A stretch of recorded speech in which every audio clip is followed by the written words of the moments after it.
All right, so you've given us a whole bunch of research on stress management. Yeah. It's like we're ready to really tackle this thing. Head on. Head on, exactly. We are. Yeah, we're diving deep into all these techniques and tips That's from this source here, stress management techniques and tips.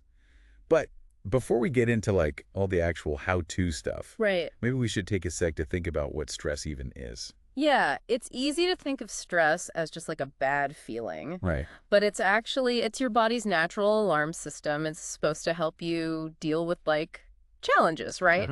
And in like small doses, it can actually be a good thing. Oh, yeah.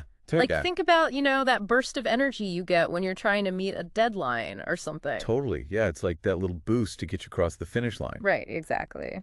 But I'm guessing you're interested in this topic because you're dealing with a bit more than just like the occasional deadline, right? Yeah, definitely. Like when stress is constant, it stops being helpful. Absolutely. And it starts to really impact our health and well-being. Exactly. And that's where the management part comes in, right?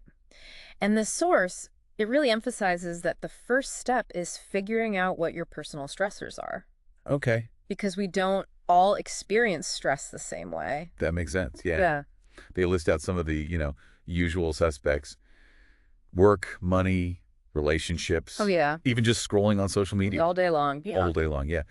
But I'm curious, beyond those external triggers, what about the internal stressors, the things we don't even realize are making us stressed? Oh, that's such a good point. Yeah. And this source really digs into that. Okay. Like, are you setting like unrealistic expectations for yourself? Are you beating yourself up when you don't meet them? Oh, for sure. Are you skipping self-care because you think you're, too busy or being productive? Like Right. those internal pressures can be just as bad as any external event, know? Totally. So, okay, we've pinpointed some of the stressors. We found them. How do we actually manage them? Good question. I'm really intrigued by this section about mindfulness and movement. Okay. It seems like it's all about like hitting the pause button on that whole stress response. Yes, exactly. It's interrupting the cycle. Right. And the science really backs that up. Okay. Like these practices can actually lower your cortisol levels.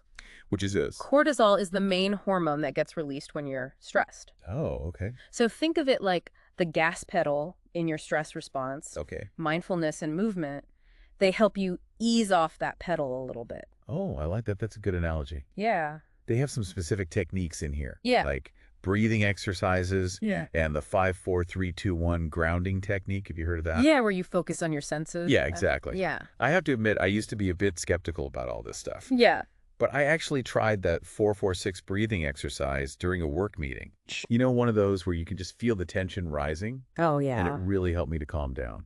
I think what's so cool is that these really simple techniques can actually change things in your body. Right. Like deep breathing, it tells your nervous system that everything is okay. It helps counteract that whole fight or flight response. Oh, wow. Yeah. Okay, now remember that surprising fact we talked about earlier? About food. About food and stress, yeah. This source really gets into how what we eat impacts our stress levels. Big time. It recommends eating lots of whole foods. Yes. Like leafy greens, You love those. nuts, fatty fish, So good for you. all that good stuff. It really is. And it's not just about, eating healthy in general. No. These foods actually have magnesium and omega-3 fatty acids, which are supposed to help regulate our stress response. They're key players, yeah. Yep. Magnesium, it's like a brake on your nervous system. Okay. So it stops it from going into overdrive when you're stressed. And omega-3s, they help to lower inflammation, Okay. which tends to be higher when we're stressed all the time. That makes a lot of sense. Yeah. But let's be real. Sometimes when you're stressed, you just want those comfort foods. Oh, absolutely. Like, give me that bag of chips. Yeah. Or the ice cream. Pint of ice cream. Yeah, whole pint. Yeah. I've definitely been there. We've all been there, for sure. Yeah. But those comfort foods, even though they feel good in the moment, they can mess with your sleep later. They really can. And then that makes you more stressed the next day. Absolutely, yeah. Speaking of sleep, this source really emphasizes how important good sleep is for dealing with stress. It's huge. Sleep is so important. When we don't sleep enough, Oh, it's a disaster. our stress hormones go haywire. They really do. Okay, so we've covered mindfulness, movement, diet, Uh-huh. but there's one more piece of the puzzle here that I think we often underestimate. What's that? It's social connection. Oh, yeah. Just spending time with people we care about. So, And it's not just about like, feeling good. no, there's science behind it. Really? Spending time with loved ones, laughing, feeling connected, that lowers your cortisol levels. Wow. It's like a natural stress reliever. That's incredible. Yeah. All right, so to recap, we've got a whole toolkit here for managing stress, Yeah. mindfulness, movement, eating foods that nourish your nervous system, getting enough sleep, and connecting with people. It's a good toolkit. Yeah, it's a pretty good toolkit. Yeah. And as we experiment with all these tools, we have to remember that stress management is a journey, right? It's not like a destination. Not a one and done. Not a one and done, yeah.